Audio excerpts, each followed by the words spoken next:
Oi, meus amores, que bom encontrar com vocês. Vamos estudar. Estamos estudando a segunda parte de O Livro dos Espíritos, que tem como título Do Mundo Espírita, O Mundo dos Espíritos. Estamos no capítulo 3, da volta do espírito, extinta a vida corpórea à vida espiritual, e estamos na última sessão desse capítulo. A última sessão trata da perturbação espiritual. Allan Kardec, investigando o fenômeno da morte, depois de já procurar um pouquinho, investigar um pouco, sobre as questões em torno da separação da alma e do corpo, vai tentar entender agora como é que é essa condição do espírito, logo depois em que essa separação da alma e do corpo acontece. A questão 163 traz a seguinte dúvida: a alma tem consciência de si mesma imediatamente depois de deixar o corpo? Assim que acontece o desligamento da alma e do corpo físico, nós já conseguimos ter consciência completa do que nós somos, de quem que nós somos, da nossa história, do que a gente fez? Seria mais ou menos por aí. A resposta dos espíritos é de que imediatamente não é bem o termo. A alma passa algum tempo em estado de perturbação. E aí, já tem um elemento novo aí, A alma passa algum tempo em estado de perturbação. Eles vão depois exemplificar um pouquinho, para a gente conseguir fazer uma ideia do que seja esse estado de perturbação. Mas, ao ouvir falar desse elemento, que até então não era conhecido, e que pelas comunicações eles vão tendo notícia da existência desse elemento, Allan Kardec emenda, tentando entender o que seria essa perturbação. Na questão 164, ele faz a seguinte indagação. A perturbação que se segue à separação da alma e do corpo é do mesmo grau e da mesma duração para todos os espíritos? Então vamos lá. A perturbação acontece em todos os desligamentos. Nesse estado de perturbação é comum a todos os processos de desencarnação. Qual é a dúvida? A duração e vamos dizer assim, a intensidade, o modo como essa perturbação ocorre é o mesmo, para todos os espíritos?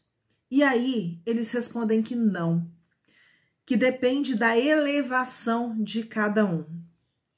Como assim? Vamos entender. Aquele que já está purificado se reconhece quase imediatamente, pois que se libertou da matéria antes que cessasse a vida do corpo. Vamos parar por aqui. Não terminou a resposta, não. Vamos lá. Aquele que já está purificado. Vamos entender isso aí como sendo aquele que já está harmonizado com as leis divinas, que já age de acordo com as leis divinas, que já está nesse processo de evolução um pouco mais avançado do que o que nós nos encontramos. Esses se reconhecem quase que imediatamente. E por que acontece isso? Porque, na verdade, eles começaram a se libertar da matéria antes que a vida do corpo acabasse. Peraí, Rogéria, é porque, na verdade, assim, como mencionou lá atrás, a vida no corpo ainda existia, mas o espírito já estava desligado? Podemos entender assim. Só que a gente vai entender aqui, principalmente, como sendo a vivência consciente da sua condição de espírito, mesmo quando encarnado. Quando a gente está nesta existência, mas vivendo integralmente a nossa condição de filhos de Deus, buscando seguirmos as leis divinas, buscando burilar em nós as falhas, os erros, as limitações que a gente traz ainda e que são parte da nossa condição atual, quando a gente faz esse esforço, a gente está, na verdade, vivendo mais a vida do espírito do que propriamente a vida de um ser simplesmente encarnado, ligado à matéria, vinculado às paixões inferiores. Então é importante a gente pensar nisso, porque esse se libertou da matéria é muito mais do que simplesmente o desligamento antes que a vida tenha acontecido, tá? Só para a gente deixar isso bem claro. Mas eles completam. Enquanto que o homem carnal, e aí a gente vai entender por homem carnal esse ser, que durante a sua encarnação viveu mais as questões da matéria e se preocupou mais com a matéria. E isso daí, gente, não é uma viagem do espiritismo, não. Porque Jesus lá atrás já tinha dito: buscai primeiro as coisas do céu e a sua justiça, que o restante vos será dado por acréscimo. Mas isso é história para mais para frente, para um outro momento. O fato é que, quando a gente se preocupa demais com aquilo que é transitório, a gente está prendendo a nossa atenção, o nosso pensamento, a gente está dirigindo a nossa vontade para alguma coisa que vai deixar de existir. E como a gente está se prendendo a alguma coisa que vai deixar de existir, quando essa coisa deixar de existir, talvez seja muito doloroso para nós. Mais um motivo para a gente buscar aquilo que é perene, aquilo que é duradouro. Voltando, enquanto que o homem carnal, aquele cuja consciência ainda não está pura, guarda por muito mais tempo a impressão da matéria. É um caso sério, né? Questão 165. O conhecimento do espiritismo exerce alguma influência sobre a duração mais ou menos longa da perturbação? Então vamos lá. O fato de eu ser espírita tem alguma implicação direta no tanto que vai durar ou na intensidade que vai ter essa perturbação que eu venha a experimentar depois da morte? E os espíritos respondem que é uma influência muito grande. E ela é grande, e eles vão explicar por quê. Por isso que o espírito já antecipadamente compreendia a sua situação. O fato de nós, pela doutrina dos espíritos, termos consciência de quem nós somos, de para onde que nós vamos, de onde que nós viemos, do que nós estamos fazendo aqui, dá para a gente uma dimensão, um conhecimento em torno da nossa situação real de espíritos que facilita nesse processo de adaptação. É a mesma coisa, vamos dizer assim, vou tentar colocar um exemplo aqui que pode parecer bobo, mas que depois eles vão clarear um pouquinho, até nesse sentido.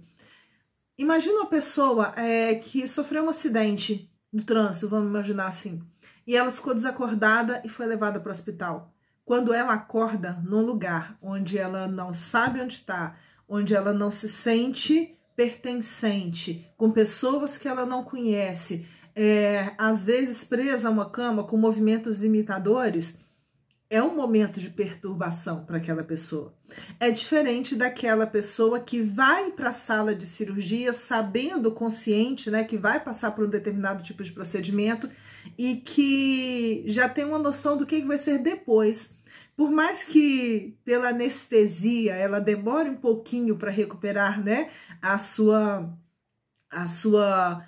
ideia, né, completa do que está acontecendo, por mais que ela demore um pouquinho para recuperar conscientemente tudo aquilo que está à sua volta, ela, na verdade, tem uma noção. Então vai dar aquele momentozinho do torpor da anestesia, mas depois a memória vai voltar, ela vai se recordar e ela vai estar de posse, vamos dizer assim, de tudo aquilo que ela é, de tudo aquilo que faz parte da sua história, de todas as vivências que ela tenha tido, a não ser em casos de problemas mais graves. Mas a ideia é mais ou menos parecida com essa. Para nós, espíritas, que já temos a consciência dessa existência do mundo dos espíritos, a influência é muito grande. Por isso que o espírito já antecipadamente compreendia a sua situação. Mas a prática do bem e a consciência pura são o que maior influência exercem. Isso significa que eu posso até ter o conhecimento do espiritismo, mas se eu não faço em mim o exercício da prática do bem, e se eu tenho ainda na minha consciência pesando fatos que são contrários à lei divina, isso talvez não faça tanta diferença. Por quê? Porque aquilo que me prende vai ser mais forte do que a consciência que eu tenho daquilo que é certo, daquilo que é errado. Da mesma forma que a gente vê em pessoas que estão atravessando processos de viciação muito complexos, que até sabem que aquele vício é prejudicial, mas não conseguem se libertar. É uma dependência, tanto biológica quanto psíquica, daquele tipo de situação que é criada pelas escolhas que foram feitas. Eu sei que parece um pouquinho complexo. Exatamente por conta disso, existe uma nota grande para essa pergunta aqui. E eles começam a explicar para a gente da seguinte forma. Por ocasião da morte, tudo a princípio é confuso. De algum tempo precisa a alma para entrar no conhecimento de si mesma. E eles explicam do porquê que isso daí acontece. Ela se acha como que aturdida, no estado de uma pessoa que despertou de profundo sono e procura orientar-se sobre a sua situação. É a mesma situação que a gente colocou, né, nesse exemplo de quem sai de uma anestesia depois de um procedimento cirúrgico. A lucidez das ideias e a memória do passado lhe voltam à medida que se apaga a influência da matéria que ela acaba de abandonar e à medida que se dissipa a espécie de névoa que lhe obscurece os pensamentos. À medida em que a gente vai conseguindo se libertar daquilo que nos prende, daquilo que nos limita, daquilo que de alguma forma nos entorpece, nós vamos recobrando a consciência daquilo que nós somos, de quem nós somos. Muito variável é o tempo que dura a perturbação que se segue à morte. Não tem uma regra fixa do tipo, a pessoa vai ficar lá 2 dias depois que ela morreu em perturbação. Não, não é assim. Pode ser de algumas horas, como também de muitos meses e até de muitos anos. Aqueles que, desde quando ainda viviam na Terra, se identificaram com o estado futuro que os aguardava, são os em que menos longa ela é. Vou voltar antes de terminar a frase. Aqueles que já se identificavam de alguma forma com essa vida futura, que é a vida do espírito, são nesses que a perturbação é menos longa. Porque esses compreendem imediatamente a posição em que se encontram. Aquela perturbação, essa perturbação que todos nós enfrentamos, apresenta circunstâncias especiais, de acordo com os caracteres dos indivíduos, com as tendências, com as características, com as virtudes, com os erros, com aquilo que já aprendeu, com aquilo que deixou de aprender, e principalmente com os gêneros de morte. O tipo de morte enfrentada também vai trazer características diferentes para esse processo de perturbação. Nos casos de morte violenta, por suicídio, suplício, torturas, acidente, apoplexia, ferimentos, etc., o espírito fica surpreendido, espantado e não acredita estar morto.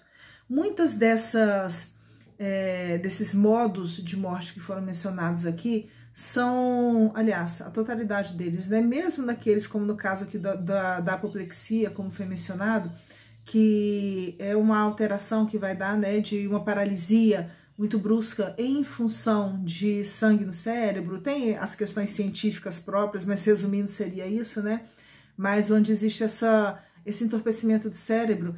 Nesses outros casos todos são mortes muito violentas e exatamente por conta disso a pessoa não consegue se identificar. É como se não tivesse a consciência clara de que houve esse desligamento. De certa forma a gente pode explicar assim.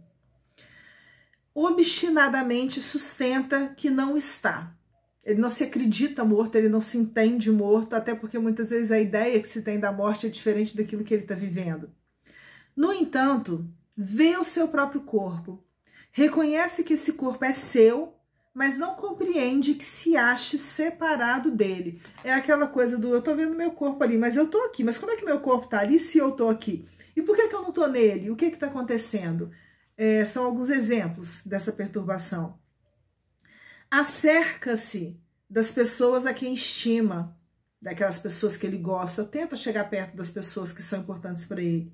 Fala-lhes e não percebe porque elas não o ouvem. Eles não conseguem entender o motivo pelo qual eles estão falando, eles estão tentando chamar atenção, eles estão tentando interferir de alguma forma e as pessoas não estão ouvindo. É um exemplo que é muito interessante, né, que me veio aqui à mente desse tipo de situação, é daquele filme antigo, o filme Ghost, quando o personagem do ator principal, do Patrick Swayze, ele tenta conversar, né, porque ele já está no outro mundo, né, ele está no mundo espiritual, ele já tinha desencarnado, e ele tenta conversar com as pessoas à sua volta, e ele não entende, fica aquele desespero do porquê que ninguém responde ele. Eles exemplificaram isso muito bem no filme. Semelhante ilusão se prolonga até ao completo desprendimento do perispírito. mas mencionamos que esse completo desprendimento aqui tem a ver também com essa desvinculação mente, né? Com eu, Rogéria, não estar mentalmente presa àquele corpo que já está lá sem vida do meu lado. Para não parecer que é somente a questão do cortei os fios e tá tudo pronto. Não, não é assim. Só então o espírito se reconhece como tal e compreende que não pertence mais ao número dos vivos. Este fenômeno se explica facilmente. Surpreendido de improviso pela morte, o espírito fica atordoado com a brusca mudança que nele se operou. Considera ainda a morte como sinônimo de destruição, de aniquilamento. Aqueles que não têm o conhecimento da sobrevivência da alma, que não têm a consciência do que é o espírito e a vida de espírito, eles imaginam que a morte é a destruição e é o aniquilamento do corpo e da própria existência. Ora, porque pensa, vê, ouve, tem a sensação de não estar morto. Mais lhe aumenta a ilusão o fato de se ver com um corpo semelhante, na forma ao precedente, mas cuja natureza etérea ainda não teve tempo de estudar. Ele, vamos dizer assim, se olha e se enxerga da mesma forma que aquele corpo era. Peraí, se eu continuo exatamente com a mesma forma, o que tem de diferente? Eles não conseguem geralmente perceber a natureza diferente desse corpo que eles estão, né, vestindo nesse momento. Mas os espíritos ainda continuam explicando. Julgam o sólido, acham que esse corpo é tão sólido quanto o outro e compacto como o primeiro. E quando se lhe chama a atenção para esse ponto, admira-se de não poder palpá-lo. Descobre que ele não é palpável, não dá para eu pegar coisas da matéria com esse corpo. Esse fenômeno é análogo ao que ocorre com alguns sonâmbulos inexperientes. E aí ele começa a falar de experiências que eram feitas dentro desse processo inicial com relação ao sonambulismo, ao desdobramento através do sonambulismo e como que era a percepção desse fenômeno para alguns daqueles sonâmbulos. E até porque, fica aí a sugestão para quem gosta do assunto, o estudo do sonambulismo, ele estava muito forte naquela época, ligado muitas questões do magnetismo, eram alguns campos de conhecimento que estavam em ebulição, exatamente pela abertura, né, para esses novos conhecimentos que vinha acontecendo até então. Seguindo, esse fenômeno é análogo ao que ocorre com alguns sonâmbulos inexperientes que não creem dormir. Ora, como pensam livremente e veem, julgam naturalmente que não dormem.